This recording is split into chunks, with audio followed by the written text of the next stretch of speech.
time of uncertainty, two men have emerged.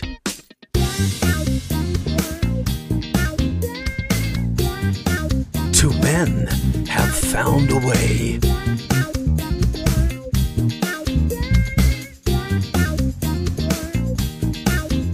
Featuring Beechy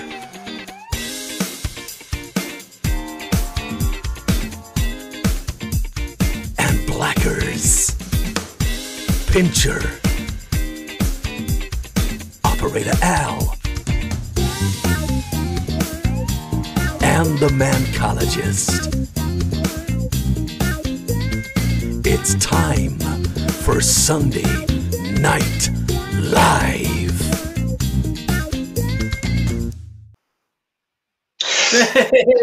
And here we are. we are back for Sunday Night Live with me, Beechy, and my great mate Blackers. How you doing, mate? Hello, mate. Yeah, I'm doing all right. Good to see you.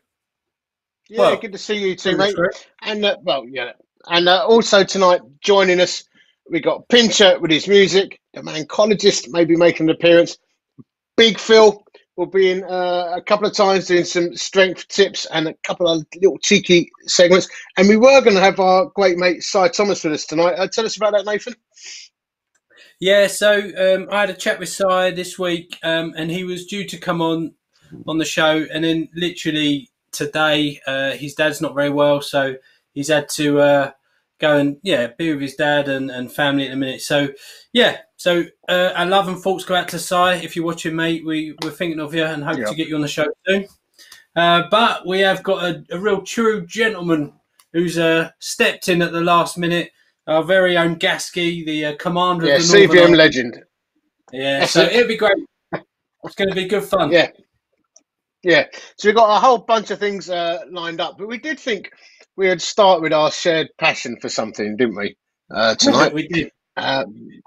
Which is our shared passion for two wheels. Although at the moment mine is currently up for sale, but we both do love our motorbikes, don't we? So let's talk about that for a little bit. What are you into them, mate? Mate, I am big into motorbikes, actually, and our conversation was what would be our top motorbike choice if we had one choice. I just love motorbiking. I love that feeling of getting out. The feeling of just being on the bike is unbelievable. If you're a non-biker, then you're perhaps not going to be able to really resonate with this one. But mate, there's nothing like there, is there? Like turning the corners, hitting the A roads, coming off roundabouts. It's quite I would describe it like skiing to work every day. It's but with a massive engine underneath. It's that sense of freedom, isn't it? I mean, and even the risks associated with it can be intoxicating if you're not careful. Do you know what I mean? So there are things of beauty. Now the problem is, to cut to the chase here, I've thought about this long and hard, and the problem is there is no one bike that does it all. So for me, I think you need a bike for green lanes when you want to just rough it up a little bit. Yeah. Then you need a bike if you're going to do a fast tour to Europe. You need a sports tourer. Then you need the Sunday afternoon bike, like your Duke, then you probably need your cafe bike, where you just put your pair of jeans on, leather jacket. You're going to pop down for a little espresso outside a nice coffee shop. So the problem is there is no one bike that does it all. But for many years, for many years I went for the Honda VFR 800 because that was the can-do bike. But if I was going to, my all-time favourite bike I've ever owned was the 1998 Fireblade. That thing was absolutely beautiful. And the Fireblade just shrunk over the years. But this was a little bit more stretched out. And the engine, it was like a natural engine. There's no fly-by-wire. There's no interference. It's just a straight-through power bike, perfectly balanced. That was the dream bike. But as I said, mine's up for sale at the moment. So if anyone wants a cheeky little bug, a Honda VFR 800 2014, very low mileage, let me know, drop me a line. Anyway, it's fine. What about you? But so again, it's a Fireblade. I think I gave operator Al a picture here. I hope I got the right Fireblade for you. I think that was your one. Mate, that's my bike. There you go. That's my bike. That was my bike, and it had the drilled fairings at the front. absolutely beautiful. It's just astonishing.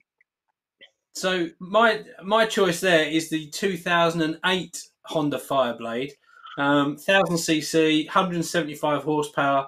Mate, I'm actually semi-serious about purchasing one of these in the next few months. Mate, actually, that makes you want one again.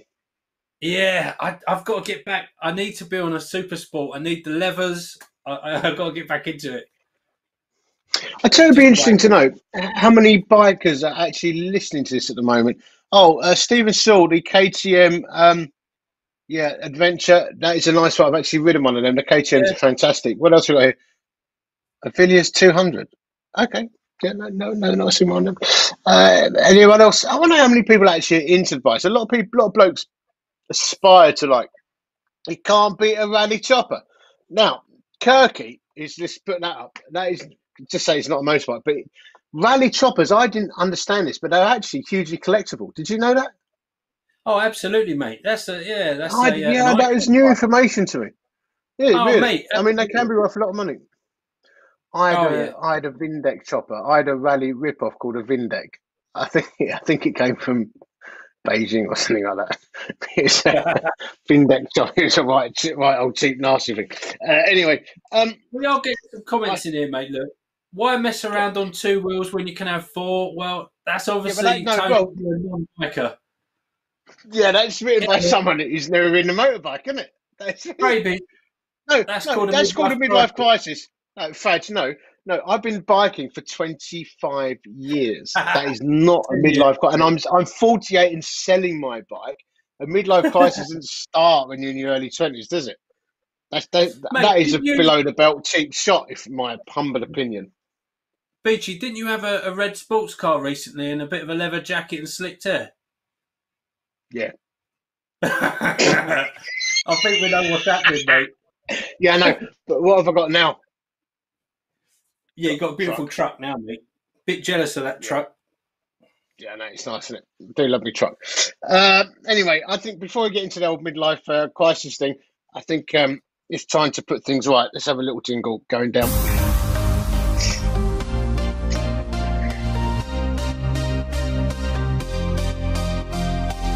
It's time to put things right with Beechy and Blackers.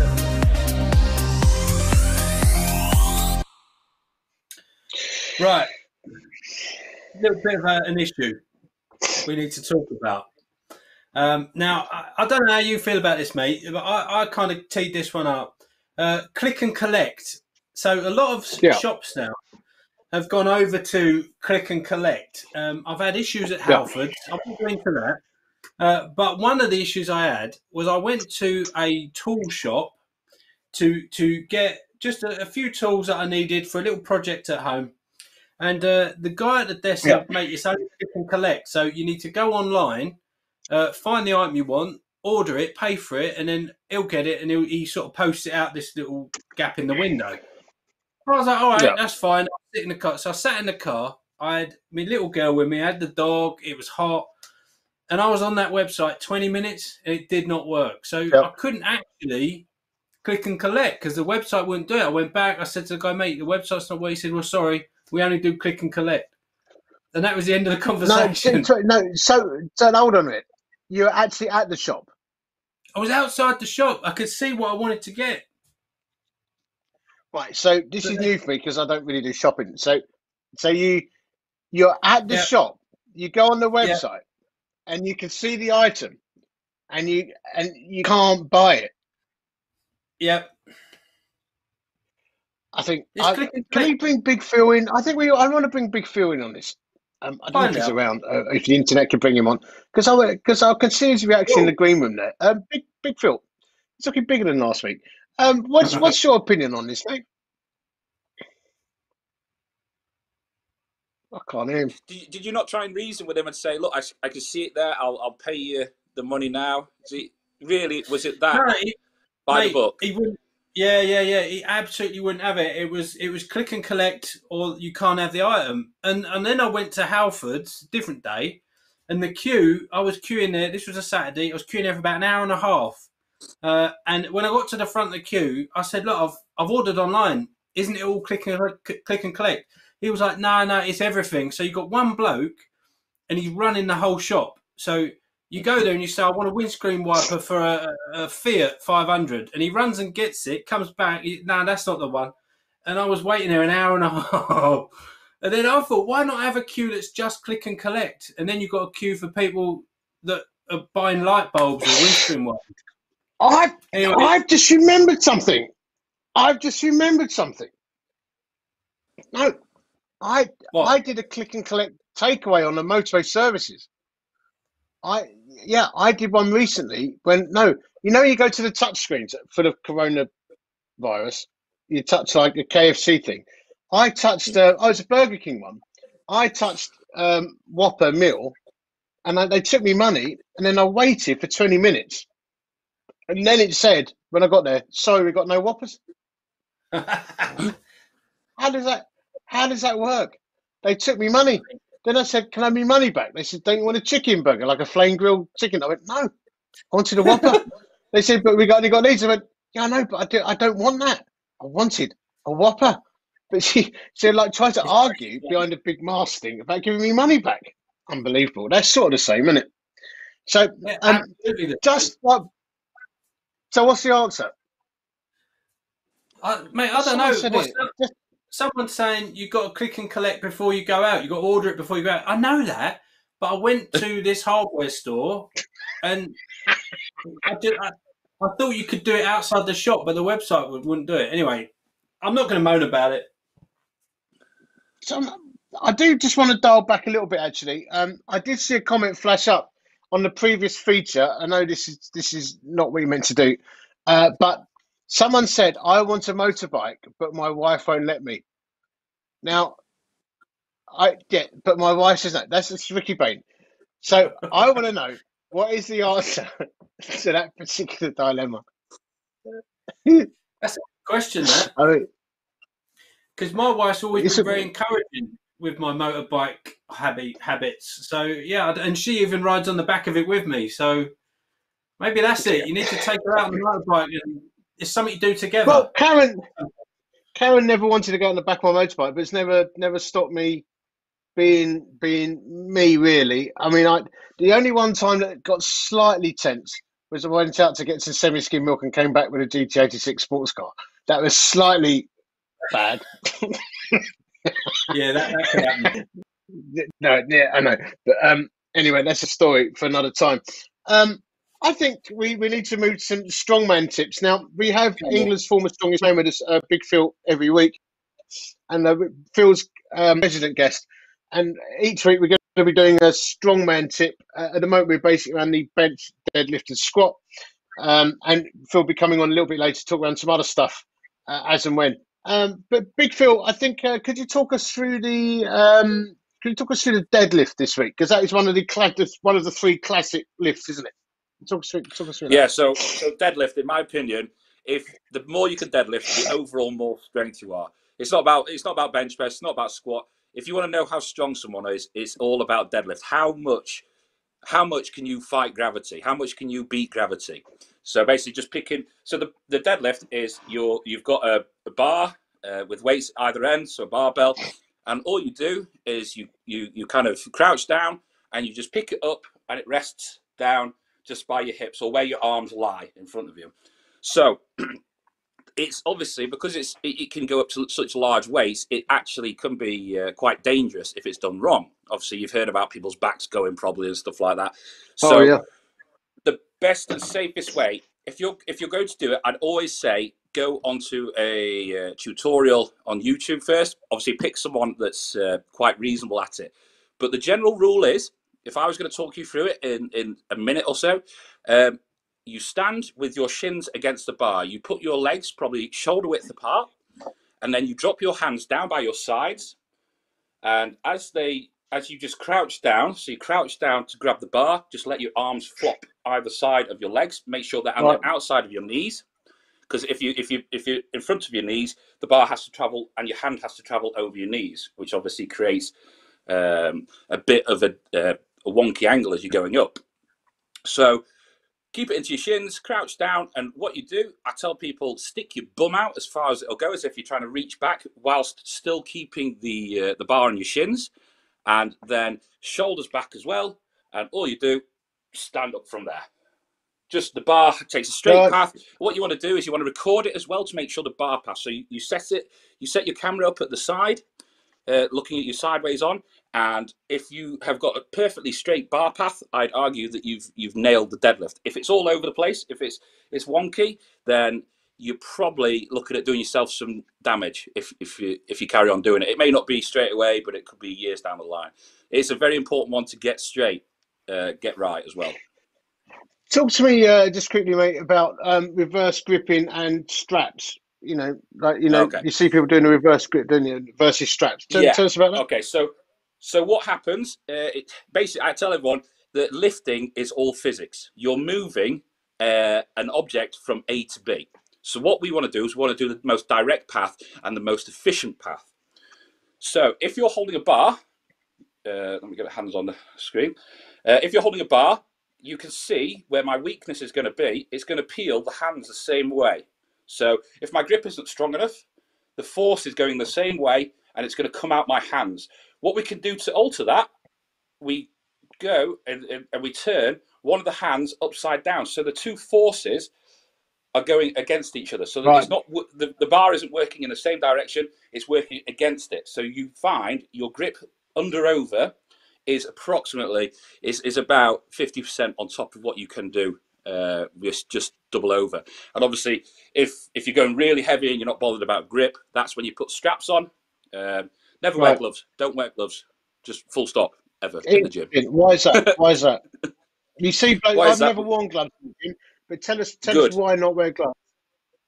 Unless you're like a hand model or something, it just toughens up your skin.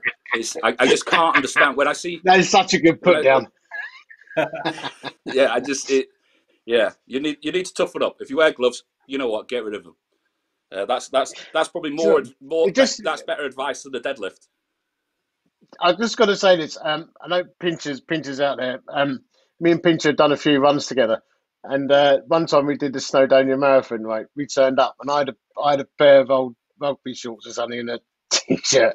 When we turned up, there were people like with holsters of like gels and like literally like something out of the Wild West or the Matrix. You know, all the kit on, and we still just bossed around all right. It's actually finding a pair of old shorts. I think I had a jump on, I chucked it in a corner and then picked it up on the way back. But all these people, they love the kit, and I love it when you go to the gym and you see these people, they've got like, gloves and wires all over them, and I don't get it, loads of gels. And I mean, for me, I took an energy gel, cycled up the Alps, and I was nearly dead after 92,000 feet of climbing. You see people whacking them down their necks while they're about to lift 10 kilos. Basically, I think keep it simple, isn't it? You don't need all the stuff. No. I mean, look at you. You're massive, and you just wear a vest. It's the only clothes that fit me. Like, t-shirts turn into crop tops.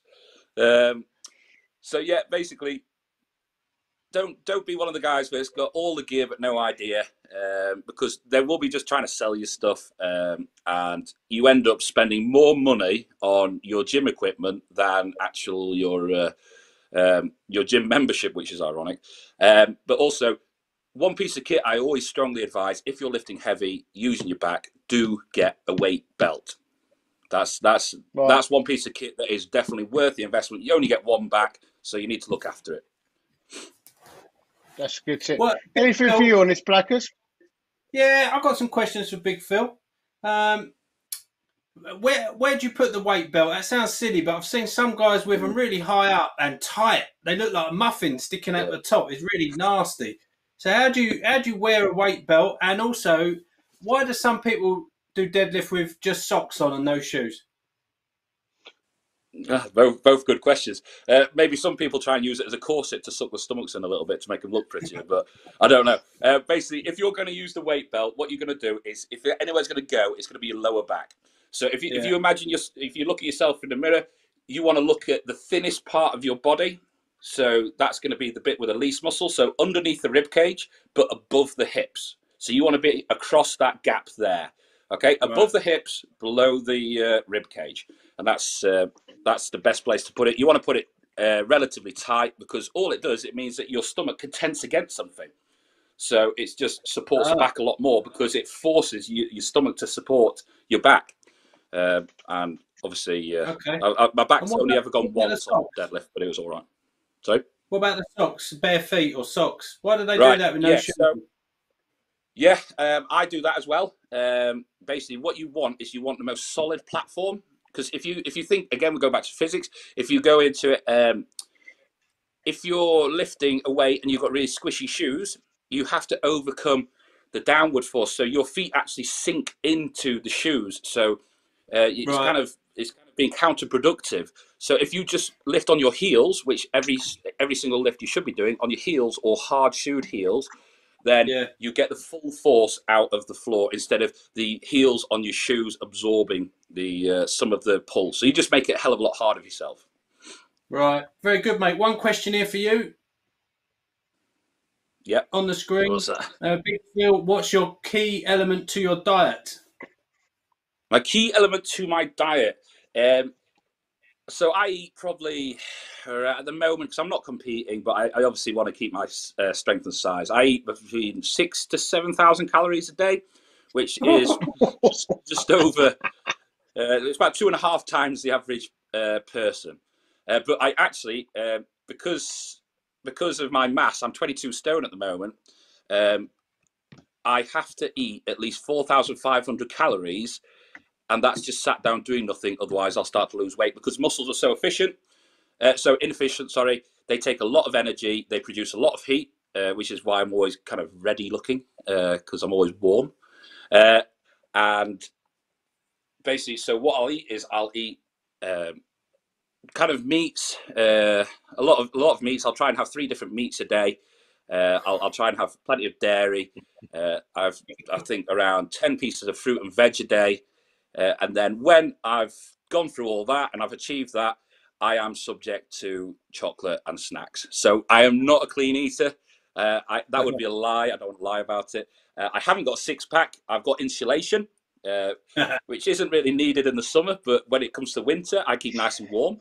But basically, yeah, it's about being intelligent and basically varied, and just eating smart.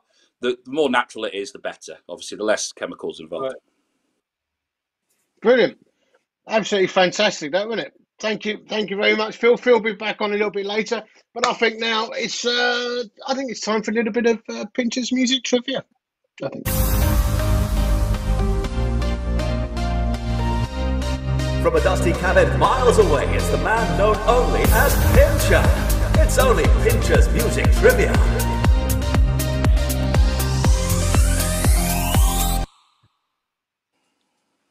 Evening. Evening, Pincher. Fellas. Yeah, I've got a quick question. Mate. I've got a question for Phil, actually. Has he ever lifted a box of vinyl? It's flipping heavy. Honestly, you get a box of 40 vinyl albums. Mate, I've seen record collections go through floorboards before. Vinyl is heavy. You need to try that one. Anyway, where are we going tonight? I thought, as we were now about week 4 or week 5, we're going to have a quick tour of the vault, and hopefully, here we go. So you've seen the jukebox. So the jukebox obviously plays 45 vinyls.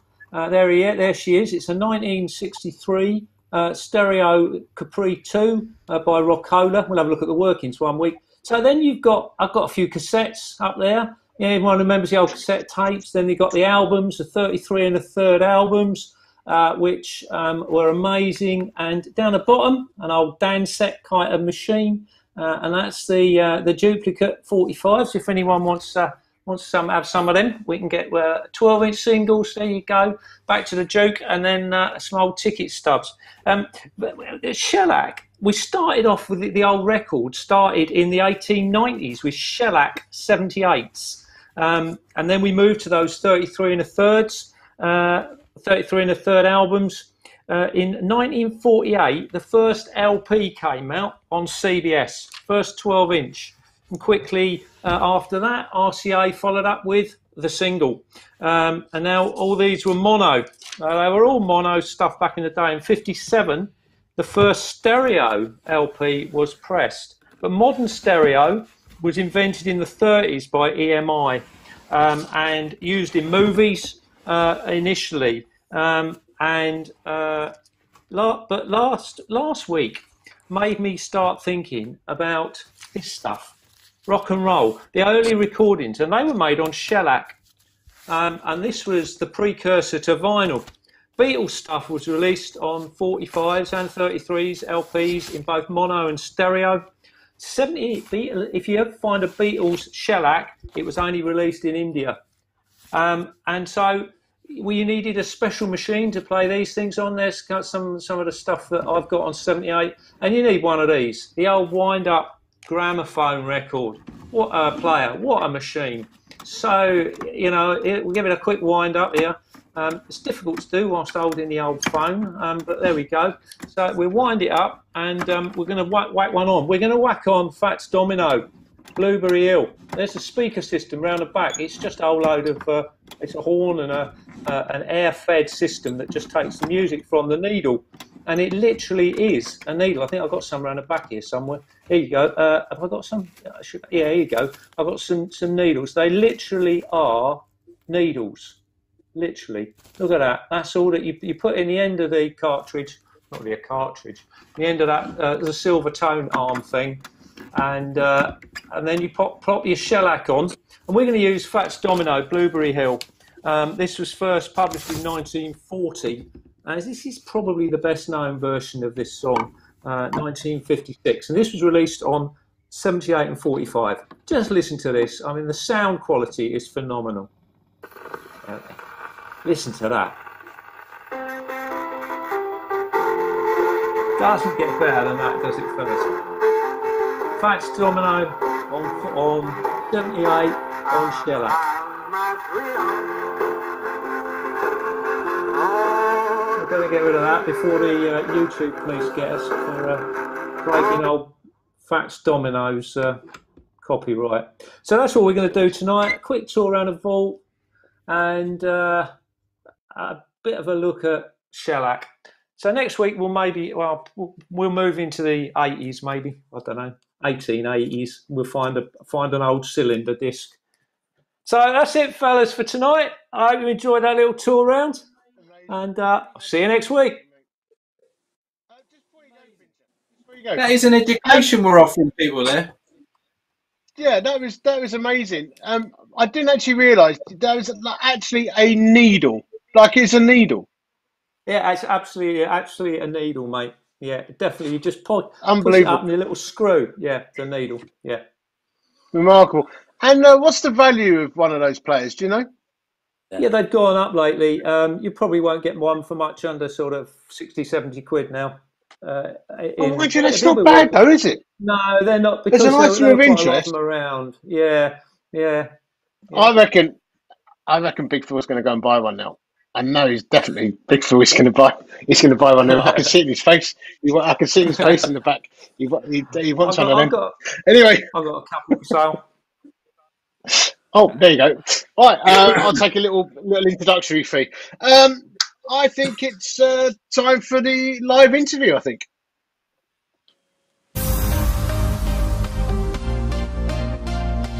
Ladies and gentlemen, Beechy and Blackers bring to you the Sunday Night Live interview.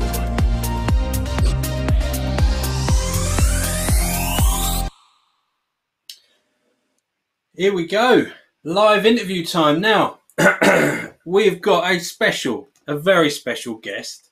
Now, before he comes on, maybe let's cue up the video because it'll be really good to show you a quick video. One of the things that is important on this Sunday Night Live broadcast that we want to get across is not only issues of faith and what it's like to be a Christian. We try and do that through story. We try and do it through interviewing different blokes and just hearing what their lives are about. And this next guy, Gasky, who is passionately involved in CVM, he's an absolute legend. And we're going to hear a bit of his story, but we've also recorded some of Gasky's story in what we've called the crazy way. So let's have a quick look at this, and then we're going to have a chat with Gasky.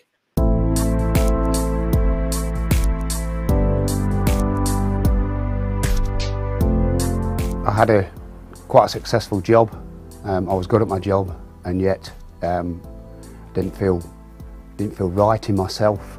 I was just in a real dark place, and I decided that I would end my life by jumping from a railway bridge in Leicester.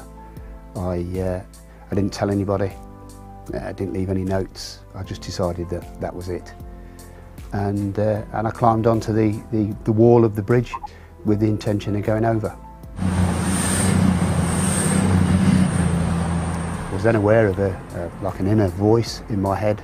I had a colleague that took his own life some months before that I had difficulty coping with, and the voice in my head said, look, just remember how angry you were, so don't do this. And that made me get off the wall, and reluctantly I went to seek some help. I did see a psychiatrist for a year in total. I was prescribed some medication, and for a good 3 or 4 months I was in a real dark place as I tried to rebuild certainly my marriage and that of my family. I went with my wife to our local vicarage, and I met some fellas there who were all right. They were normal sorts of guys, obviously all Christians, but not what I perceived Christian men to be. I then experienced my worst nightmare ever. Unbeknown to me, my lovely wife Sue was praying over me. I didn't know, I was asleep. I sat up in bed, and in the corner of the room, a figure held out his hands towards me and said, Paul, just trust in me. And I knew that it was Jesus. At that moment, I knew that Jesus was alive. So then that started me on my quest to find out, to get to know him. I'm not sort of dodging the storms anymore, but I'm learning to live in them.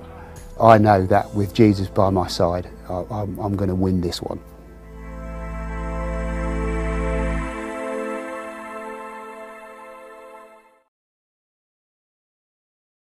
Joined by Gasky, which is great. Thanks, mate, for being willing to jump in and be part of Sunday Night Live.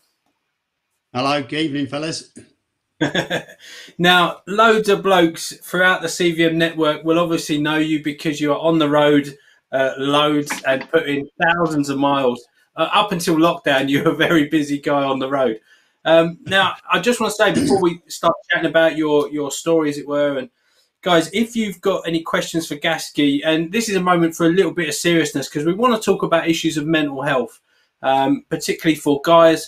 There has been a spike in issues of mental health during lockdown, and we know that loads of guys struggle with this anyway. But we want to talk a little bit about it openly and honestly, but also through a lens of what it means to be a Christian bloke with this stuff, because we're not immune to it, but our faith has a root and an anchor during these sorts of experiences that we go through. So we might have some questions come up, Gasky, so do keep an eye on those. But, mate, you're one of these guys who you've got, we've said this before, there's a book that you need to write. I mean, you've had quite a varied sort of load of experiences, right? You could say that, yeah.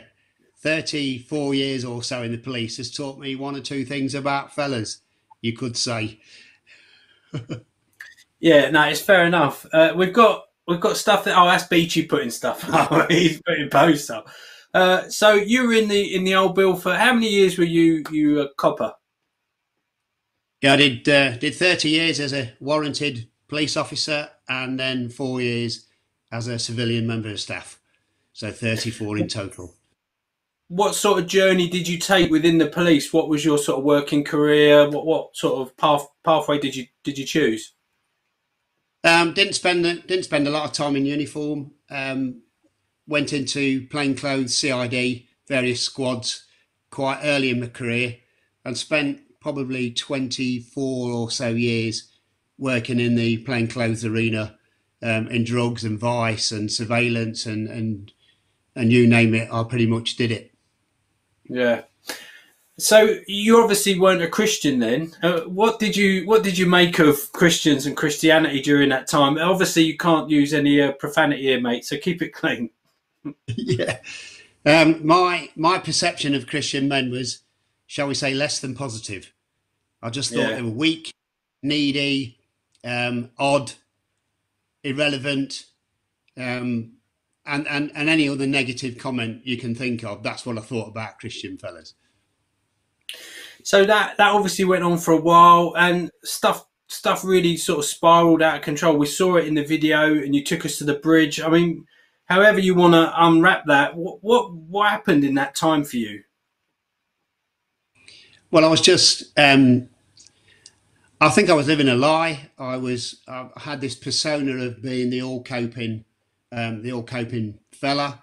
I was working in a male dominated environment, lots of banter, big drinking culture, and the rest of that.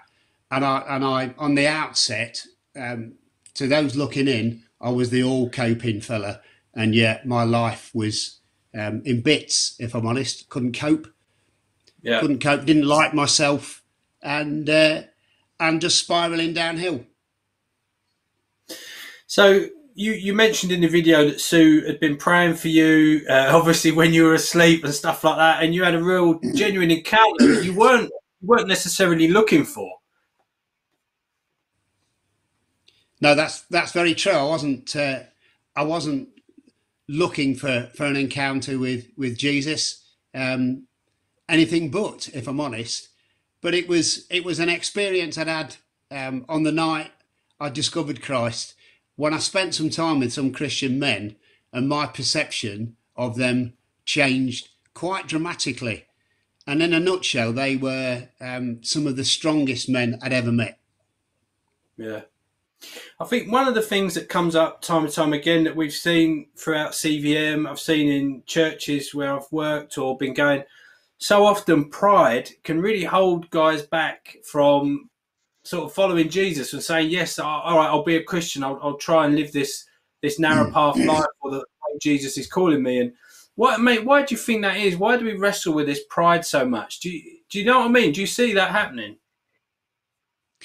Yeah, I do, and I think there's an expectation on us as men to be the like I say, the all coping, the strong. Nothing phases me. I can deal with it, and that's all very well until the time comes when you can't. And how do you cope when you can't cope? If that makes sense. Yeah. So we heard there was a gathering we did, I think it was about 2 or 3 years ago, and a guy called Ron Bushyager talked about men's mental health, and the picture he gave was so helpful. And he said something like, when guys hit a wall, so often we'll go into a shed. Now that could be an actual structure, or it's a metaphorical, but it's a place where you go to sort that out, and you have time on your own. There's things that you can do. He said the problem is when you go to that shed and there's no tools in there that fix the problem you've got, and then you suddenly go, I don't know what to do. I don't know where to turn or how to fix this. Now, some of this is going to be long term. Guys will be wrestling with stuff that is long term, and will obviously need medication support. But mate, one of the things you've seen a lot as we've travelled the UK as Christian Vision for Men is that there's a load of blokes wrestling with mental health. Do you want to just say a little bit about that and what you've seen from your perspective? Yeah, it dawned on me in 2015. The charity Calm, Campaign Against Living Miserably, carried out a masculinity audit, and it's worth checking out online, the Campaign Against Living Miserably, and basically they came to a conclusion that men self-medicate, and it really struck a chord with me, because that's exactly what I did. Because I didn't like the way I felt, I tried to self-medicate with alcohol and substances you don't get across the counter at Boots, and my sort of persona manifested itself in outbursts of aggression and violence, and I was trying to put right myself, something which I knew I couldn't. Can I just jump in here and ask a question, Gasky, actually, or more get you to say something, because I know that there'll be a whole bunch of blokes listening to this, and you're triggering something. You'd definitely be triggering something. Blokes are wearing masks. Blokes be sitting here now at home. There'll be wife and kids running around and thinking, "My goodness, he's describing me, and no one knows." Yeah, and you could have just. What would you say to him right now? I would say the manly thing is to reach out. That's the manly thing. And as guys, we don't traditionally talk about feelings. How are we feeling? We always say to each other, how are you doing? And even if your life's in bits, we go, I'm all right, thank you.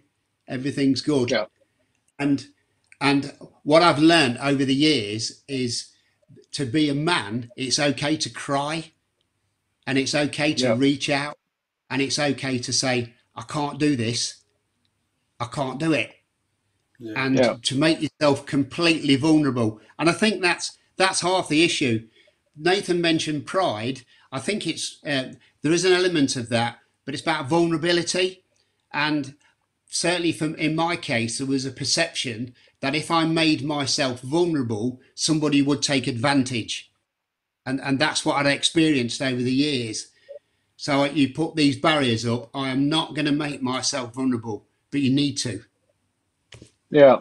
Now, obviously, you're a committed follower of Jesus Christ, and you described that moment where Jesus reached out to you. And there will be blokes listening to this who are struggling, who don't know Christ.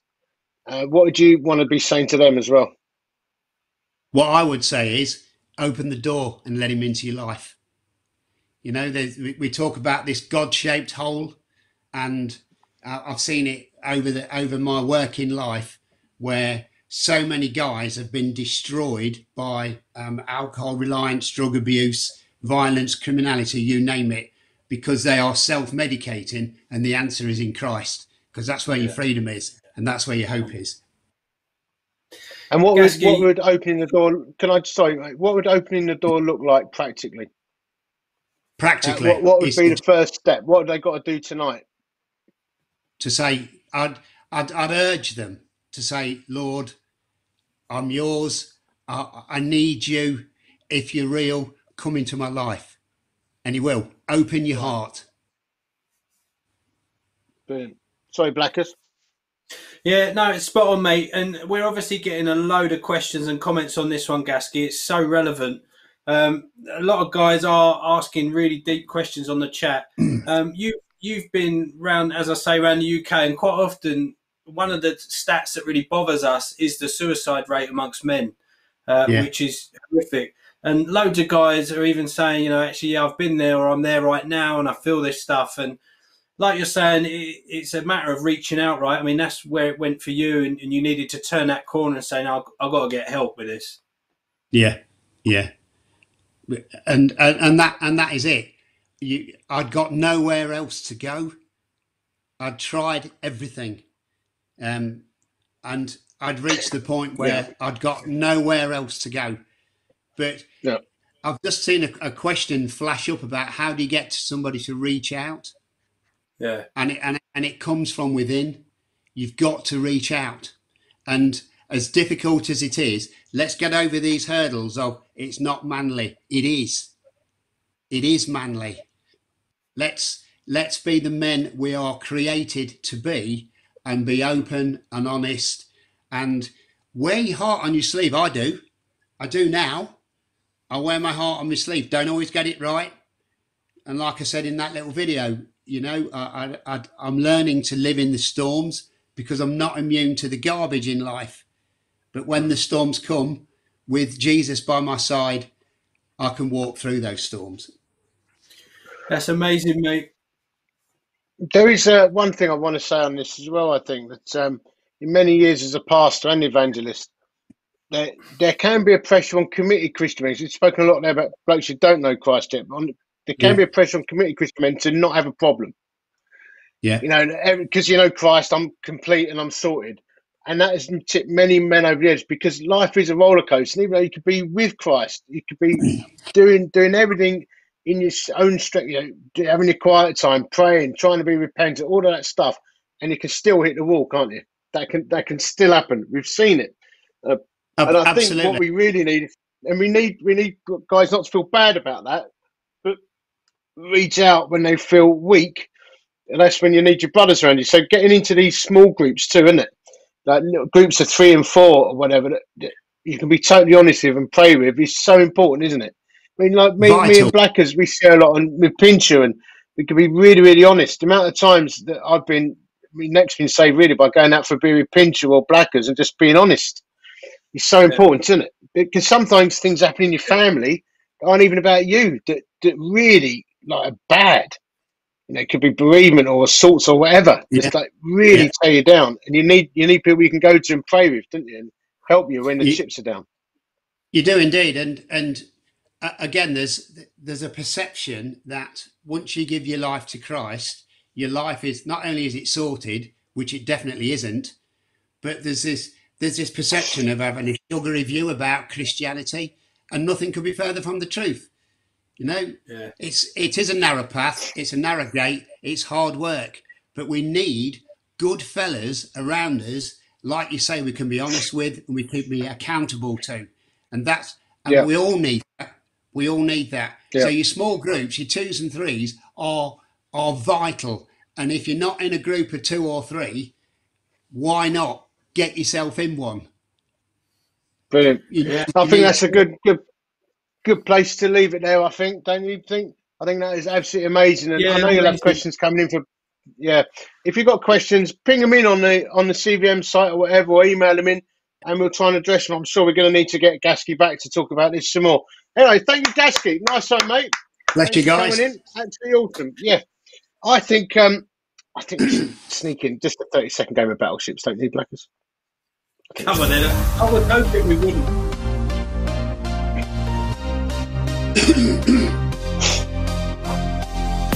Ladies and gentlemen, it's game time with Beechy and Blackers.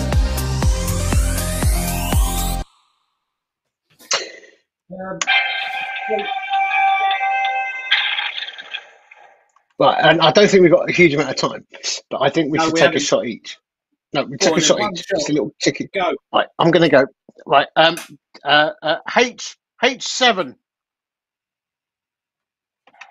Miss. Right, your turn. I'm going to go. I've got a great feeling about this tonight.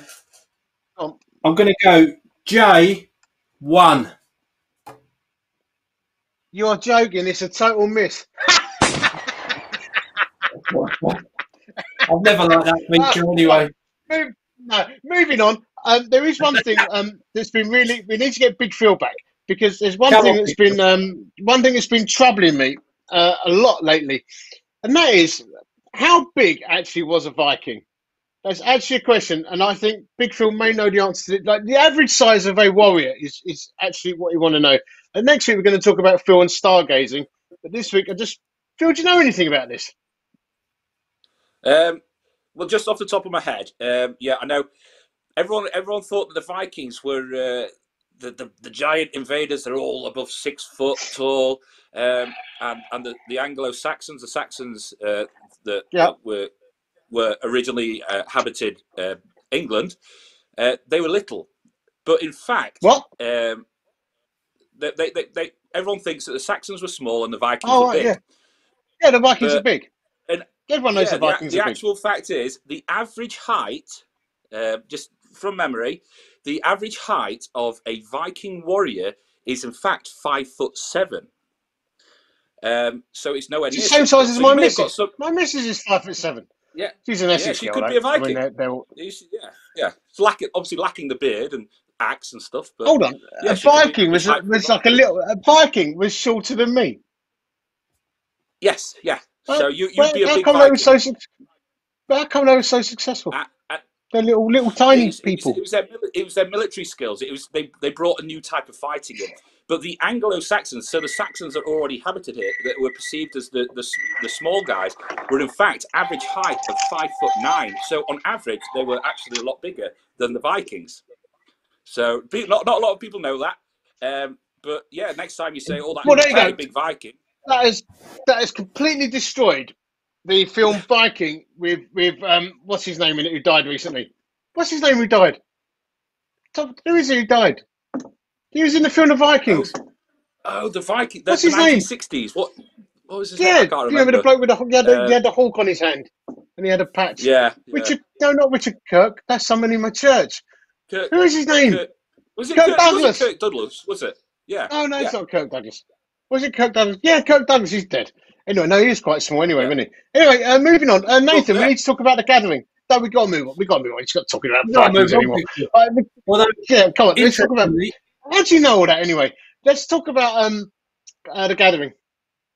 yeah, well, I was just going to say, my brother had a DNA test the other day, mate, and it turns out he's 15% Viking. But that makes a whole lot of sense. So he's well up. He's well up. I'm part Hungarian Jew, part Irish, apparently. I'm from Essex. So go work that one out. Okay, we need to talk about the gathering quickly because we've got some updates, haven't we? What's actually happening with the gathering this year? You can obviously head over to thegatheringformen.com, have a look over there. There's a video from me and Beechy. It's happening Friday the 26th of June to Saturday the 27th. Starts Friday evening and then we'll go through till late Saturday night. We've got loads of stuff on, loads of banter, all the normal stuff that we've managed to get. Carl and I are going to be hosting it live from a custom-built bunker. So we called it Bunker Edition. And we're doing a theme reveal on Monday. So look out on Monday. Check your emails. Yeah. We've changed all over social media. Yeah, because every year we have a theme. We didn't really know why we got a theme, but we have a theme every year. And we're doing the theme reveal.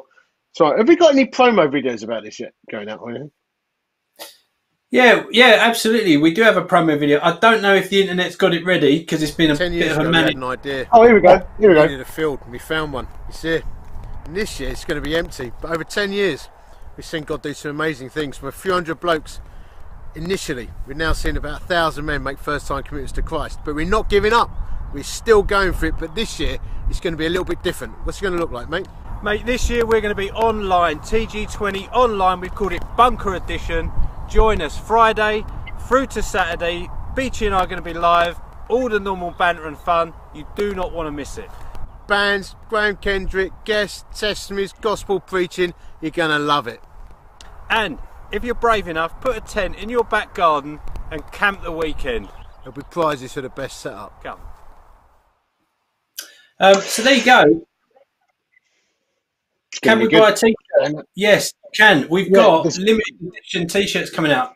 And we've got some special stuff. Yeah, we're getting it all sorted. Don't panic. T-shirts are coming. The Bunker Edition t-shirts will be ready. I think let's move on to Clip of the Week. Because time is, as ever, running away from us. And you're doing this thing, aren't you, about Olympic sports submissions? And we chipped in to some on this. Last week we had the knife thing, didn't we? What have we got this week? So I've Olympic sports, new Olympic sports. Yeah, I've queued up 3 little video entries here. They're only very quick. We'll do 20 seconds of each one. So here are my... Well, 2 are mine, 1's yours. This is what we think needs to be considered for an Olympic sport. So the first one is Russian face slapping. So I don't know if you've seen this, mate, but it's interesting. Here we go. So there they are, warming up. I mean, he's a big lad. A little bit of chalk. Powdering up. And he can really lay a slap down. Check this out. So, They're strong fellas, isn't they? Like that. But I think that, imagine that in the Olympics, getting a gold medal, silver. Does he get a retaliation one in? Do we get to see that? Does he get a retaliation? It's a bit of a montage. Well, I think we probably should move on, but there's loads there, mate. There's loads there. So the second one, number 2 is World Bog Swimming Championships. Have a look at this. I thought this was special. What? He got a toilet on his head, look. So you can basically swim down a bog. Now this last one's to me. Now we can't just show 20 seconds because the big deal is right at the end of this. So we need to. But this is the V8 chainsaw. Let's just take a look at this. I think chainsawing Olympic sport. If you don't have enough power, if that log's just too big, you go to the V8, baby. That's what I'm talking about. What's the guts to the can in this thing? Holy smokes! Take a look at this. All right, bring on your Paul Bunyan. We'll get yours and baby butt all the way across the state. That's serious. That's what I'm talking about. That is a serious bit of kit, a V8 chainsaw. Anyway, so every week we'll come up with some contenders for what we think should be Olympic sports that real men would appreciate. That's it, mate. Time for a top three, I think. Time for a top three. Come on.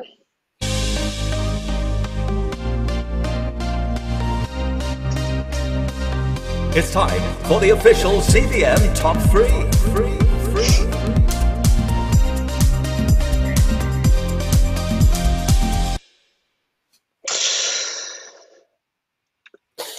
So, Blackers. We're thinking at the moment, we've been in lockdown, and actually the weather's been quite nice. We thought we'd give you our top 3 tips or marinades for barbecuing. Here's a few pictures I found. You could use a trolley for grilling, a toilet, and you could put your beers and ice in the top part. That's a good shout. Shout. Or get the kids' paddling pool with a mate, socially distanced, set it up in between you. Have a barbecue float in between you. I thought that was quite special, that last one there. That's beautiful. I like that. I like that a lot. So top tips quickly from me. Barbecuing season. Light the coals slowly. Obviously, if you've got a gas barbecue, you can leave the stream now and turn it off. Light the coals slowly. Don't put too many on. Just start slow, build slow. I would always go Chinese pork or barbecue chicken fires.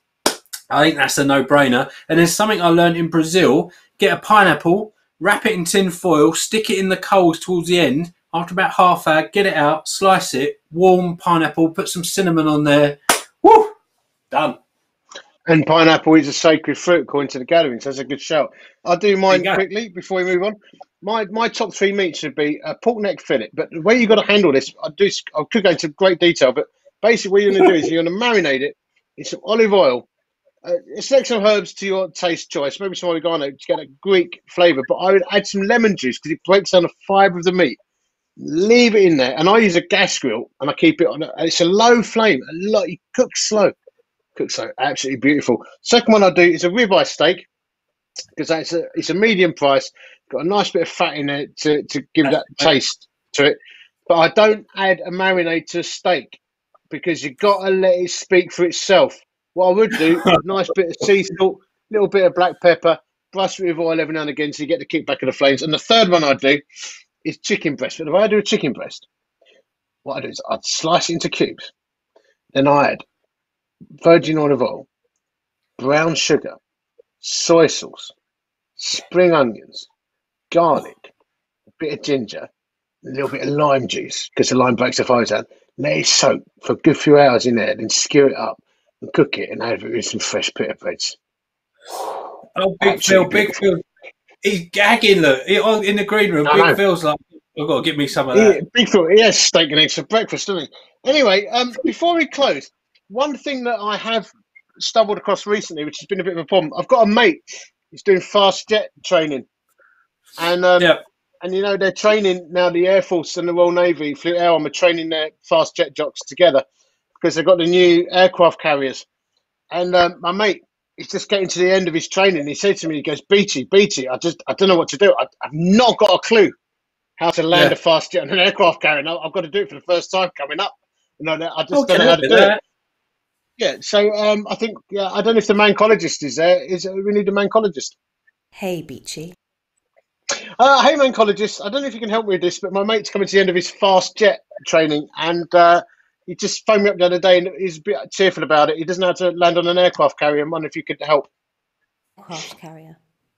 Make sure your plane has a tailhook. If it doesn't, you probably won't be able to land. Head towards the stern of the ship. That's the back bit. The landing signals officers will help guide you in. You'll be able to use the Fresnel lens optical landing system, and when you see a light in line with a row of green lights, you know you're coming in at the right angle. As soon as the plane hits the deck, push the engines to full power instead of slowing down to bring the plane to a stop. This is to make sure the tailhook catches one of the arresting wires. Plus, the plane needs to be moving fast enough to take off again and come around for another pass. Remember, the landing runway is tilted at a 14-degree angle to the rest of the ship, so you can take off from the side of the ship instead of ploughing into the planes on the other end of the deck. Advisable. As soon as an aircraft lands, it's pulled out of the landing strip and chained down on the side of the flight deck. Don't worry if something goes wrong. The flight deck has a small fire truck and nozzles, leading to water tanks and aqueous film forming foam. There are also nozzles for jet fuel and a number of other useful liquids. Fascinating. Well, I hope that gives my mate some element of reassurance. I've recorded it on my phone. I'll pass it on. Thank you, Mancologist. And I think, mate, that's us for this week. Job done. Thanks for tuning in to Beechy and Blackers. Look out this week for the theme reveal for the gathering. Big Phil Pincher, Blackers, myself, and others will be back next week. Thanks a lot. Thanks, Gesky.